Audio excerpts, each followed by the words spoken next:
Church History by Eusebius of Caesarea, translated by Arthur Cushman McGiffert. Book 8, Part 3, Chapters 14 through 17. Chapter 14. The Character of the Enemies of Religion. Maxentius his son, who obtained the government at Rome, at first feigned our faith, in complaisance and flattery toward the Roman people. On this account he commanded his subjects to cease persecuting the Christians, pretending to religion that he might appear merciful and mild beyond his predecessors. But he did not prove in his deeds to be such a person as was hoped, but ran into all wickedness and abstained from no impurity or licentiousness, committing adulteries and indulging in all kinds of corruption. For having separated wives from their lawful consorts, he abused them and sent them back most dishonorably to their husbands. And he not only practiced this against the obscure and unknown, but he insulted especially the most prominent and distinguished members of the Roman Senate. All his subjects, people and rulers, honored and obscure, were worn out by grievous oppression. Neither, although they kept quiet and bore the bitter servitude, was there any relief from the murderous cruelty of the tyrant. Once, on a small pretense, he gave the people to be slaughtered by his guards, and a great multitude of the Roman populace were slain in the midst of the city, with the spears and arms, not of Scythians and barbarians, but of their own fellow citizens. It would be impossible to recount the number of senators who were put to death for the sake of their wealth, multitudes being slain on various pretenses. To crown all his wickedness, the tyrant resorted to magic, and in his divinations he cut open pregnant women, and again inspected the bowels of newborn infants. He slaughtered lions, and performed various execrable acts to invoke demons and avert war. For his only hope was that, by this means, victory would be secured to him.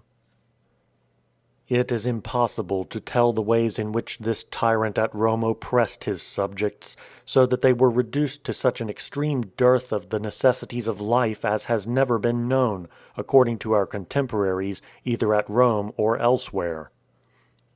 But Maximinus, the tyrant in the East, having secretly formed a friendly alliance with the Roman tyrant as with a brother in wickedness, sought to conceal it for a long time. But being at last detected, he suffered merited punishment. It was wonderful how akin he was in wickedness to the tyrant at Rome, or rather how far he surpassed him in it. For the chief of sorcerers and magicians were honored by him with the highest rank. Becoming exceedingly timid and superstitious, he valued greatly the error of idols and demons. Indeed, without soothsayers and oracles he did not venture to move even a finger, so to speak. Therefore he persecuted us more violently and incessantly than his predecessors. He ordered temples to be erected in every city, and the sacred groves which had been destroyed through lapse of time to be speedily restored. He appointed idol priests in every place and city, and he set over them in every province, as high priest, some political official who had especially distinguished himself in every kind of service, giving him a band of soldiers and a bodyguard. And to all jugglers, as if they were pious and beloved of the gods, he granted governments and the greatest privileges.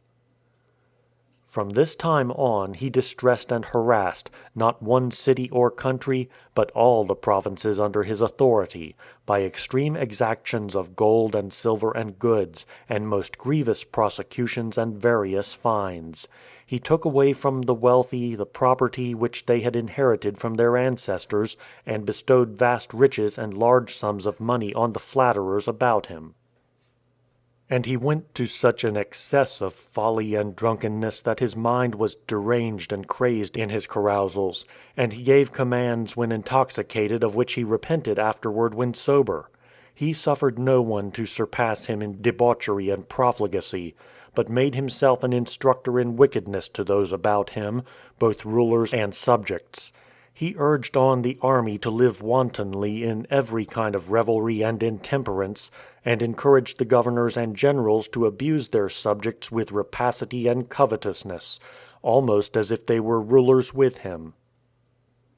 Why need we relate the licentious, shameless deeds of the man, or enumerate the multitude with whom he committed adultery? For he could not pass through a city without continually corrupting women and ravishing virgins. And in this he succeeded with all except the Christians, for as they despised death, they cared nothing for his power.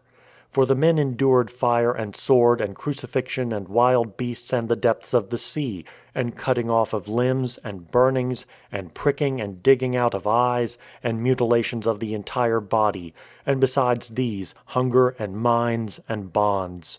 In all they showed patience in behalf of religion rather than transfer to idols the reverence due to God.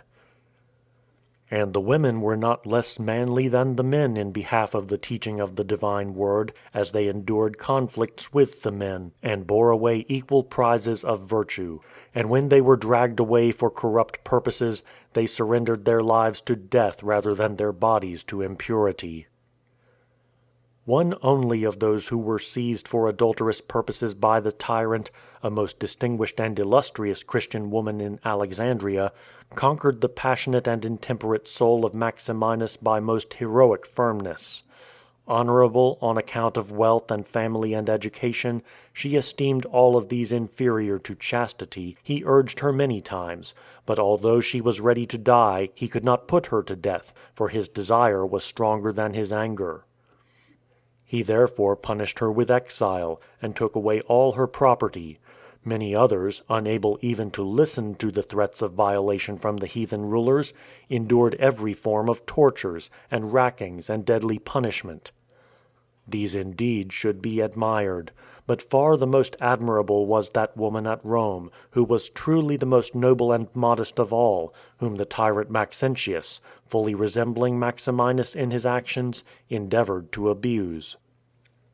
For when she learned that those who served the tyrant in such matters were at the house, she also was a Christian, and that her husband, although a prefect of Rome, would suffer them to take and lead her away, having requested a little time for adorning her body, she entered her chamber, and being alone, stabbed herself with a sword. Dying immediately, she left her corpse to those who had come for her. And by her deeds, more powerfully than by any words, she has shown to all men now and hereafter that the virtue which prevails among Christians is the only invincible and indestructible possession. Such was the career of wickedness which was carried forward at one and the same time by the two tyrants who held the East and the West. Who is there that would hesitate, after careful examination, to pronounce the persecution against us the cause of such evils? Especially since this extreme confusion of affairs did not cease until the Christians had obtained liberty. Chapter 15. The Events which Happened to the Heathen. During the entire 10 years of the persecution, they were constantly plotting and warring against one another. For the sea could not be navigated, nor could men sail from any port without being exposed to all kinds of outrages, being stretched on the rack and lacerated in their sides, that it might be ascertained through various tortures whether they came from the enemy, and finally being subjected to punishment by the cross or by fire. And besides these things shields and breastplates were preparing, and darts and spears and other warlike accoutrements were making ready, and galleys and naval armor were collecting in every place. And no one expected anything else than to be attacked by enemies any day. In addition to this, famine and pestilence came upon them, in regard to which we shall relate what is necessary in the proper place. Chapter 16. The change of affairs for the better. Such was the state of affairs during the entire persecution. But in the 10th year, through the grace of God, it ceased altogether, having begun to decrease after the 8th year. For when the divine and heavenly grace showed us favorable and propitious oversight, then truly our rulers, and the very persons by whom the war against us had been earnestly prosecuted, most remarkably changed their minds, and issued a revocation, and quenched the great fire of persecution which had been kindled, by merciful proclamations and ordinances concerning us. But this was not due to any human agency, Nor was it the result, as one might say, of the compassion or philanthropy of our rulers. Far from it, for daily from the beginning until that time they were devising more and more severe measures against us, and continually inventing outrages by a greater variety of instruments; but it was manifestly due to the oversight of divine Providence, on the one hand becoming reconciled to his people, and on the other attacking him who instigated these evils, and showing anger toward him as the author of the cruelties of the entire persecution. For though it was necessary that these things should take place, according to the divine judgment, yet the word saith, Woe to him through whom the offense cometh. Therefore punishment from God came upon him, beginning with his flesh, and proceeding to his soul.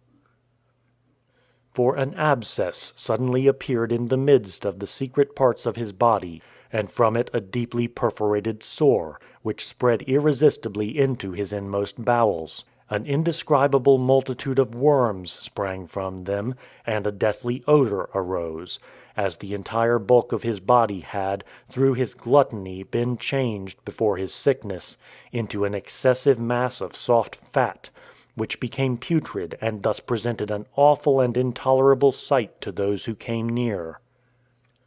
Some of the physicians, being wholly unable to endure the exceeding offensiveness of the odor, were slain. Others, as the entire mass had swollen and passed beyond hope of restoration, and they were unable to render any help, were put to death without mercy. Chapter 17. The Revocation of the Rulers. Wrestling with so many evils, he thought of the cruelties which he had committed against the pious.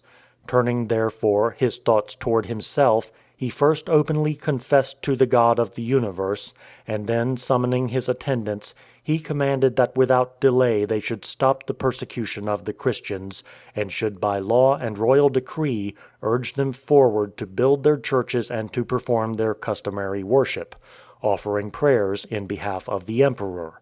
Immediately the deed followed the word. The imperial decrees were published in the cities, containing the revocation of the acts against us in the following form. The Emperor Caesar Galerius Valerius Maximinus Invictus Augustus Pontifex Maximus, conqueror of the Germans, conqueror of the Egyptians, conqueror of the Thebans, 5 times conqueror of the Sarmatians, conqueror of the Persians, twice conqueror of the Carpathians, 6 times conqueror of the Armenians, conqueror of the Medes, conqueror of the Adiabani, tribune of the people the 20th time, emperor the 19th time, consul the 8th time, father of his country, proconsul, and the Emperor Caesar Flavius Valerius Constantinus, Pius Felix Invictus Augustus, Pontifex Maximus, tribune of the people, emperor the 5th time, consul, father of his country, proconsul, and the Emperor Caesar Valerius Licinius, Pius Felix Invictus Augustus Pontifex Maximus, tribune of the people the 4th time, emperor the 3rd time, consul, father of his country, proconsul. To the people of their provinces, greeting. Among the other things which we have ordained for the public advantage and profit, we formerly wished to restore everything to conformity with the ancient laws and public discipline of the Romans, and to provide that the Christians also, who have forsaken the religion of their ancestors, should return to a good disposition. For in some way such arrogance had seized them and such stupidity had overtaken them, that they did not follow the ancient institutions which possibly their own ancestors had formerly established, but made for themselves laws according to their own purpose, as each one desired, and observed them, and thus assembled as separate congregations in various places. When we had issued this decree that they should return to the institutions established by the ancients, a great many submitted under danger, but a great many being harassed endured all kinds of death. And since many continue in the same folly, and we perceive that they neither offer to the heavenly gods the worship which is due, nor pay regard to the God of the Christians, in consideration of our philanthropy and our invariable custom, by which we are wont to extend pardon to all, we have determined that we ought more cheerfully to extend our indulgence in this matter also, that they may again be Christians, and may rebuild the conventicles in which they were accustomed to assemble, on condition that nothing be done by them contrary to discipline. In another letter we shall indicate to the magistrates what they have to observe. Wherefore, on account of this indulgence of ours, they ought to supplicate their God for our safety, and that of the people, and their own; that the public welfare may be preserved in every place, and that they may live securely in their several homes. Such is the tenor of this edict, translated as well as possible from the Roman tongue into the Greek. It is time to consider what took place after these events. That which follows is found in some copies of the 8th book. The author of the edict very shortly after this confession was released from his pains and died. He is reported to have been the original author of the misery of the persecution, having endeavored, long before the movement of the other emperors, to turn from the faith the Christians in the army, and first of all those in his own house, degrading some from the military rank, and abusing others most shamefully, and threatening still others with death, and finally inciting his partners in the empire to the general persecution.